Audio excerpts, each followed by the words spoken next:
যখন তোমরা এই মিথ্যা অপবাদকে মুখে মুখে গ্রহণ করছিলে, যে বিষয়ে তোমাদের কোনো জ্ঞান ছিল না, সে বিষয়টি তোমরা মুখে মুখে ছড়াচ্ছিলে। তোমরা বিষয়টিকে তুচ্ছ গণ্য করেছিলে, অথচ বিষয়টি আল্লাহর কাছে ছিল অতি গুরুত্বপূর্ণ। যখন তোমরা ওই মিথ্যা অপবাদ শুনেছিলে, তখন তোমরা কেন বললে না, এ বিষয়ে আমাদের কথা বলা উচিত হবে না? হে আল্লাহ, আপনার পবিত্রতা, ইহা একটি বড় মিথ্যা অপবাদ। আল্লাহ তাআলা তোমাদেরকে উপদেশ দিচ্ছেন, তোমরা যদি মুমিন হয়ে থাকো তবে তোমরা কোনোদিন এ ধরনের কাজের পুনরাবৃত্তি করো না।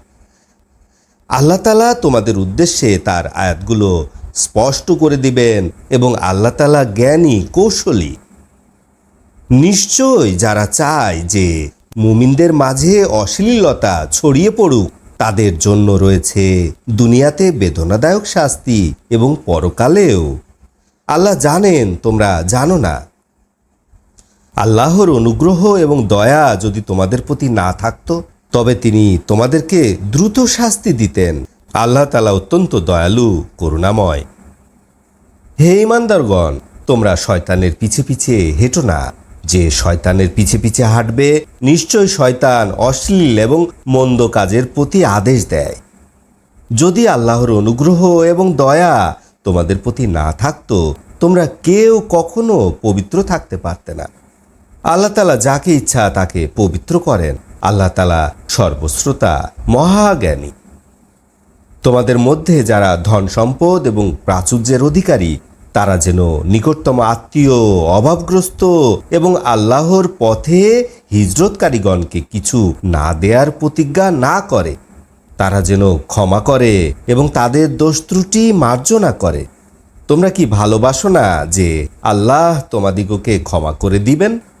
এবং আল্লাহ তাআলা তো পরম ক্ষমাশীল, দয়াবান।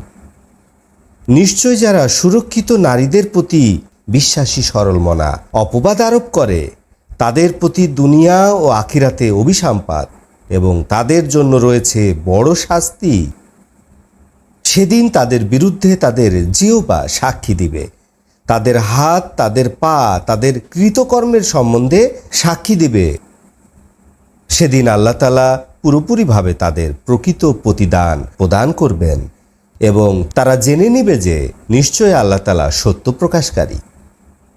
চরিত্রহীন নারীরা চরিত্রহীন পুরুষদের জন্য এবং চরিত্রহীন পুরুষরা চরিত্রহীন নারীদের জন্য, চরিত্রবান নারীরা চরিত্রবান পুরুষদের জন্য এবং চরিত্রবান পুরুষরা চরিত্রবান নারীদের জন্য। মানুষদের অপবাদ হতে এরা পবিত্র, এদের জন্য রয়েছে ক্ষমা এবং সম্মানজনক জীবিকা।